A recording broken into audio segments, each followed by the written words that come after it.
Hey, everybody. We are so excited to be with you. We're going to call this week Judgment Week. And we often tease Tana that I'm here with the judge. The jury and the executioner. But do you know that judging other people in judging situations is actually a brain function? And there's a new study out on people who are radical politically, either to the left or to the right.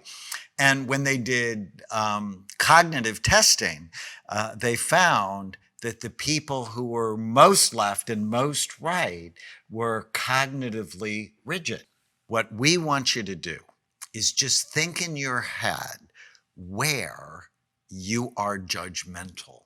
And has that negatively impacted you in your life? Or have you felt, I certainly have, judged by others? I grew up with 5 sisters. And what kind of impact has that left on you in life? I just want to ask you about what you said about political people being extremes, because I know many people, including myself, who were more extreme when they're younger, but become more moderate, middle of the road when they're older. Now, is that a brain function or is that life experience that makes that happen? Well, it's always a combination of both. But when you're younger, your frontal lobes are less developed. They actually work harder, but they're less developed.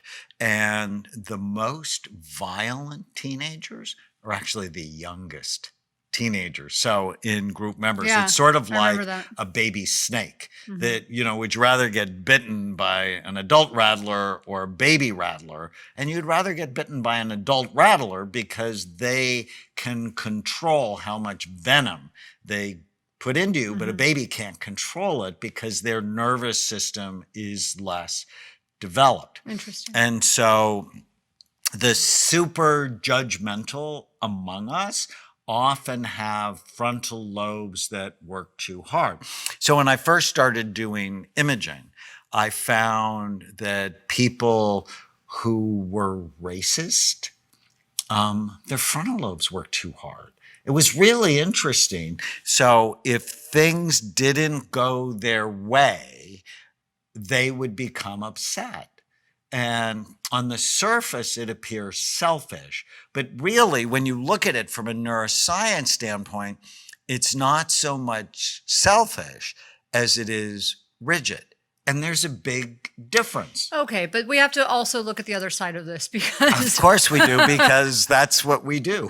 Because when you bring up things like racism, which has for so long been such an evil thing in our society, people have done evil things to people. That goes beyond being judgmental. There's something within you that thinks it's okay to hurt another person. Same thing we talk about.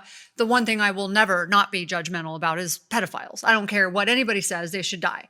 So that's just not going to go away. But my point with the things like racism, things like being judgmental about someone's gender or their color of their skin, throughout history, people have done some pretty awful things to people. That goes beyond judgment.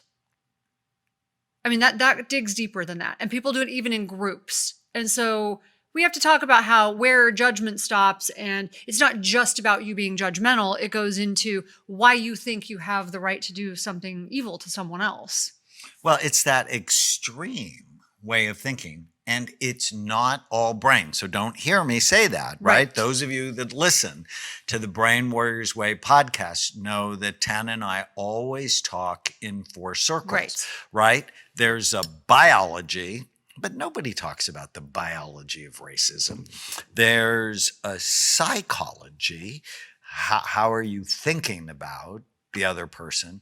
There's a social circle. Which tribe do you belong to? And if your tribe hates another tribe, and sometimes that happened out of survival. Right. If your tribe hates another tribe, well, if you don't hate them, then your own tribe might disown you, which is then potentially lethal for you, right? Humans are a group species because we survive better in a group. And then there's a spiritual circle, which is, well, why the heck do you care? And all sorts of atrocities have happened with biological problems, psychological problems, social problems, and spiritual problems. Many people have been killed in the name of God, of Right. whatever you believe in. whatever you believe in.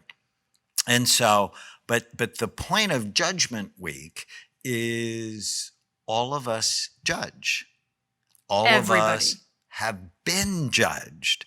And I just want you to just take a step back and think, I wonder how my brain was involved in that.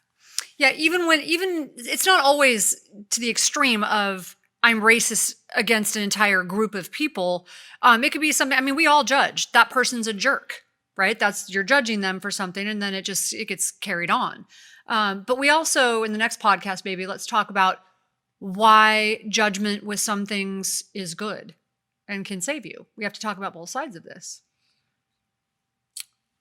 Well, absolutely. So what are you hearing? I'd love for you to post it in, any of your social media about judgment. Where have you been judged? Where have you judged others? Is it possible that there was actually a brain component to it? And sometimes the impulsive, stupid things people say, it's because they have low frontal lobe function. And I was actually talking to a professor last night about the difference between impulsivity and compulsivity. And people often mistake those. They often say they're impulsive when in fact they're not. So impulsive is I get a thought and I just say it without processing it. Or I get an idea to do something and I just do it without thinking about it. Compulsive is I get a thought and I have to say it.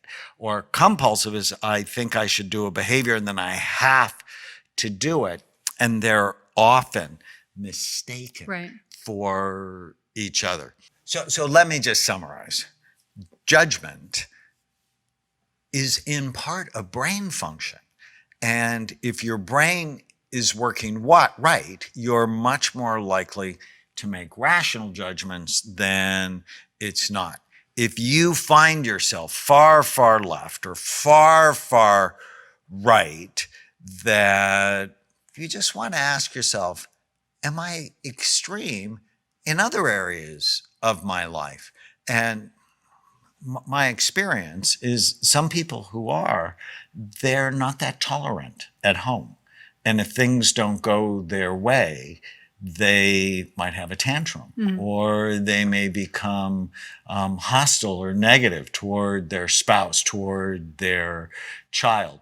And if you have been what you might think is overly judgmental, see if some of these symptoms may apply to you, that you tend to worry, hold grudges. If things don't go your way, you tend to get upset. You can be easily argumentative or oppositional.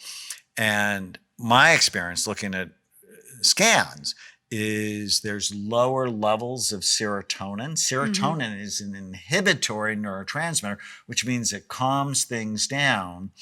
And sometimes that could help. So taking our brain type test, so know your brain type, brainhealthassessment.com. You can take it for free at brainhealthassessment.com. And, whenever you talk about your stepdad, I would just dearly love to have seen his brain. Well, and I have no doubt that he had the biopsychosocial spiritual. We had all four things going on. He was very, very rigid politically. He was very racist. He was a bigot. And he just had that sort of, he grew up in a generation and a place where that was acceptable. And it was really hard to be around him a lot of the time. And, if anything, I'm somewhat grateful for it because it caused me, because he was so annoying with it, that it caused me to look outside of his belief system. I did not accept it because it was so annoying. And I'm glad for that. I'm actually grateful for that. I never thought it was correct.